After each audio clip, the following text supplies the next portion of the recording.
नमस्कार, हर खबर हिमाचल प्रदेश में आपका स्वागत है। मैं हूं आपके साथ भावना त्रिपाठी। रुख करेंगे प्रदेश की तमाम बड़ी खबरों की ओर। हिमाचल में लंबित डीए और एरियर के मुद्दे पर मचे बवाल के बीच गुटों में बटे प्रदेश कर्मचारी महासंघ के प्रदीप ठाकुर और त्रिलोक चौहान गुट ने सीएम सुक्खू से सचिवालय में मुलाकात की है और कर्मचारियों के विभिन्न मुद्दों को लेकर मुख्यमंत्री से जेपीसी बुलाने की मांग की है, जिससे मुख्यमंत्री ने कर्मचारियों की मांगों को लेकर थोड़ा वक्त मांगा है और मुद्दों के समाधान का आश्वासन दिया है।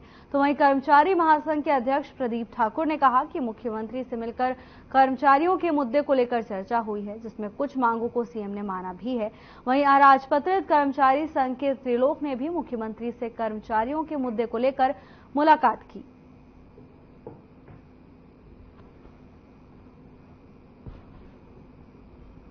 आज माननीय मुख्यमंत्री महोदय से जो हमारा मुख्य उद्देश्य मिलने का था, वो प्रदेश में 3.25 लाख कर्मचारियों की जो संयुक्त सलाहकार समिति की बैठक बारे चर्चा हुई और बहुत सकारात्मक चर्चा हुई और माननीय मुख्यमंत्री ने मुझे आश्वस्त किया कि विधानसभा सत्र के बाद आप मुझसे दोबारा मिलिए, बैठक कीजिए और उसके बाद इसका निर्णय हो जाएगा। और मैं आपके माध्यम से सभी कर्मचारियों को कहना चाहूंगा कि 3 महीने के अंदर अंदर हमारी संयुक्त सलाहकार समिति की बैठक होगी। आप मांगे क्या रखी, मान्यता मिलनी चाहिए, किस संगठन को मिलनी चाहिए? मैंने माननीय मुख्यमंत्री महोदय से कहा, मैं जिस संगठन से आता हूं, मैं हिमाचल प्रदेश शिक्षा विभाग में कार्यरत हूं और वर्तमान में मैं हिमाचल प्रदेश गैर कर्मचारी महासंघ का प्रदेश अध्यक्ष और 5वीं बार अध्यक्ष हूं और उस संगठन में लगभग 35,000 कर्मचारी है। माननीय मुख्यमंत्री महोदय सब बातों को जानते हैं। के माध्यम से वो कर्मचारी साथियों के जितनी भी समस्याएं हैं, उन सब समस्याओं को माननीय मुख्यमंत्री महोदय के समक्ष रख सके। उनमें से कुछ समस्याएं जो थी उनका समाधान माननीय मुख्यमंत्री महोदय ने कर भी दिया। कुछ बातें ऐसी हैं तो मुख्य हमारी मांगे थी। सबसे पहली मांग हमारी हमेशा यही रहती है कि विभागीय जितने भी पद खाली चल रहे। सीएम सुखविंदर सिंह सुक्खू से आज विभिन्न अराजपत्रित कर्मचारी और शिक्षक संगठनों के पदाधिकारियों ने भेंट की और अपनी मांगों से अवगत कराया। इस दौरान मुख्यमंत्री ने कहा कि प्रदेश के सभी अधिकारी और कर्मचारी उनके परिवार के सदस्य हैं और उनकी सभी जायज मांगों पर सहानुभूतिपूर्वक विचार किया जाएगा। कर्मचारियों के महंगाई भत्ते और एरियर जारी करने की मांग के संबंध में मुख्यमंत्री ने कहा कि वो 1 माह के भीतर राज्य की वित्तीय स्थिति की समीक्षा करेंगे।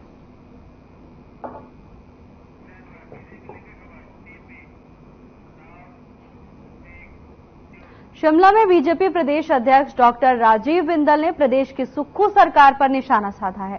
इस दौरान राजीव बिंदल ने कहा कि हिमाचल प्रदेश की वर्तमान कांग्रेस सरकार के एक मंत्री ने खुली घोषणा की है कि यदि किसी व्यक्ति को सरकारी कर्मचारी के नाते काम करना है तो उसे कांग्रेस सरकार के पीछे खड़ा होना पड़ेगा और वो यदि सरकार के पीछे खड़ा नहीं है, सरकार से मांगे करता है या सरकार से अपने अधिकारों की गुहार लगाता है, तो वर्तमान में उसे जो सरकारी वेतन और अन्य लाभ मिल रहे हैं उनको भी बंद कर दिया जाएगा।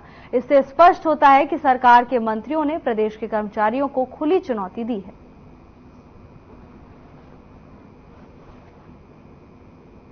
हिमाचल प्रदेश की वर्तमान कांग्रेस की सरकार जो श्री सुखविंदर सिंह सुक्खू जी के नेतृत्व में चल रही है, उस सरकार के एक मंत्री ने खुली घोषणा की है और ये कहा है कि यदि किसी व्यक्ति को सरकारी कर्मचारी के नाते काम करना है तो उसको सरकार के पीछे, कांग्रेस पार्टी के पीछे, कांग्रेस की सरकार के पीछे खड़ा होना पड़ेगा और यदि वो सरकार के पीछे नहीं खड़ा है, सरकार से किसी प्रकार की मांगे करता है, सरकार से अपने अधिकार की गुहार लगाता है, तो सरकार उसको दिए जाने वाले वर्तमान जो सैलरी या अन्य लाभ हैं उनको भी बंद कर देगी।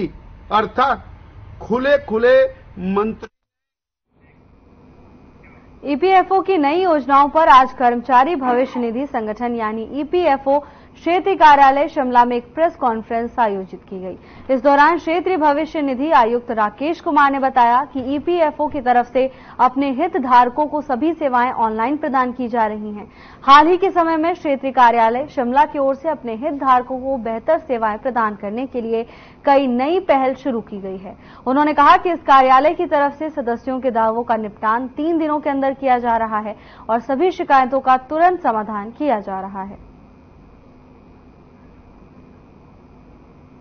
इसी अभियान के तहत हमने ऐसे कुछ मेंबर्स या उनके फैमिली मेंबर कुछ संपर्क करने की कोशिश करी है जिनको कि ये पता ही नहीं था कि उनको जैसे हमारा इंश्योरेंस क्लेम है वो भी मिलना है, तो उनसे संपर्क करके हमने लगभग, हमारे पास आंकड़े हैं इसमें, लगभग 263 लोगों को हमने संपर्क किया है सितंबर महीने से लेकर अब तक, और 11.5 करोड़ के करीब हम इंश्योरेंस जो बेनिफिट है वो भी दे चुके हैं।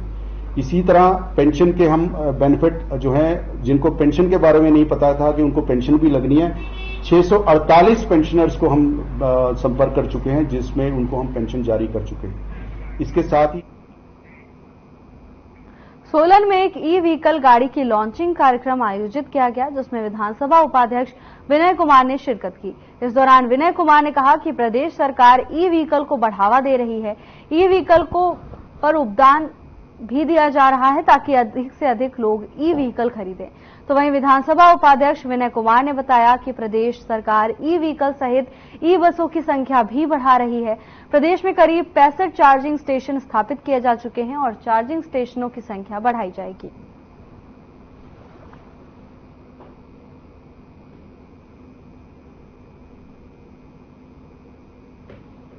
एक कर्व नाम की गाड़ी लॉन्च की है जो टोटल ईवी है, और जैसे कि आपको मालूम है कि हमारे माननीय मुख्यमंत्री सुखविंदर सिंह सुक्खू जी इलेक्ट्रिक व्हीकल की तरफ ज़्यादा बढ़ावा दे रहे हैं पूरे हिमाचल प्रदेश में। इसी प्रकार से अगर देखा जाए तो हमने बसेस को भी इलेक्ट्रिक खरीदने का फैसला किया है, और साथ में जो इलेक्ट्रिक व्हीकल है उस पर हमारी सरकार सब्सिडी भी दे रही है। और रोज श्री रेणुका बांध परियोजना में से विस्थापित होने वाले परिवारों की समस्याओं को सरकार, प्रशासन और बांध प्रबंधन के समक्ष लगातार उठा रही। श्री रेणुका बांध जन संघर्ष समिति की तरफ से चलाए गए गांव चलो अभियान के तहत खैरी जोन के अड़ू खुरकन में समिति के अध्यक्ष योगेंद्र कपिल और महासचिव संजय चौहान की अध्यक्षता में बैठक का आयोजन किया गया। बैठक में गवाही, नड़ेल, खुरकन आदि कई गांवों के विस्थापितों ने भाग लिया। इस दौरान संघर्ष समिति अध्यक्ष योगेंद्र कपिला ने बांध प्रबंधन की तरफ से विस्थापितों के लिए 4 स्थानों पर खरीदी गई जमीन में हुए भारी गोलमाल और कृषि योग्य न होना समेत कई मुद्दों पर चिंता व्यक्त की। उन्होंने कहा कि यदि उक्त स्थान पर विस्थापितों को बसाया जाता तो उनकी स्थिति प्रदेश के अन्य स्थानों पर आई भयानक बाढ़ जैसी हो जाती। आज हमारी संघर्ष समिति की मीटिंग जो कि अणुकुरकना में संपन्न हुई है, और इसमें विशेषकर से हमारे जो बांध प्रबंधन के पदाधिकारी हैं वो आए थे, और हमने जो भी हमारी मांगे हैं वो हमने इनके समक्ष रखी है। और हम हमारी यही गुजारिश है इनसे कि ये हमारी मांगों को आगे सरकार तक और जो भी जीएम है, एमडी है, इन तक पहुंचाएं। यहाँ के लोगों ने अपनी समस्याओं को संघर्ष समिति के समक्ष रखा, जिसमें कि इनकी मांगों को और इनकी समस्याओं को विस्तार से सुना गया, और उन समस्याओं को हम पूरे विस्थापित लोगों को विश्वास दिलाना चाहते हैं कि हम इन समस्याओं को लेकर बांध प्रबंधन, प्रशासन और भीड़ बिलिंग में 2 से 9 नवंबर तक पैराग्लाइडिंग वर्ल्ड कप का आयोजन किया जाएगा, जिसकी जानकारी पशुपालन, ग्रामीण विकास और पंचायती राज के मुख्य संसदीय सचिव किशोरी लाल ने बीड़ स्थित आपास होटल में आयोजित पत्रकार वार्ता में दी। उन्होंने कहा कि हिमाचल प्रदेश, जिला कांगड़ा, विशेषकर बैजनाथ के लिए ये बड़ी ही गौरव की बात है कि पैराग्लाइडिंग का वर्ल्ड कप का आयोजन बीड़ बिलिंग में किया जा रहा है। उन्होंने कहा कि मुख्यमंत्री सुखविंदर सिंह सुक्खू ने कांगड़ा जिला को पर्यटन राजधानी का दर्जा देकर जिला में पर्यटन गतिविधियों को बढ़ावा दिया है।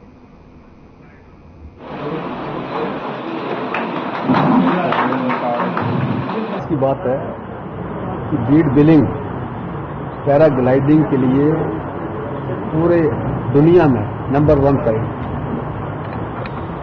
और यहाँ पैराग्लाइडिंग एसोसिएशन की ओर से और हिमाचल प्रदेश सरकार के सहयोग से पैराग्लाइडिंग का वर्ल्ड कप यहाँ होने जा रहा है। और इसके आयोजन से क्षेत्र में एक तो पर्यटन को बढ़ावा मिलेगा, और इस क्षेत्र की पूरी दुनिया में फिलहाल के लिए बस इतना ही। जल्द हाजिर होंगे नई अपडेट्स के साथ। नमस्कार।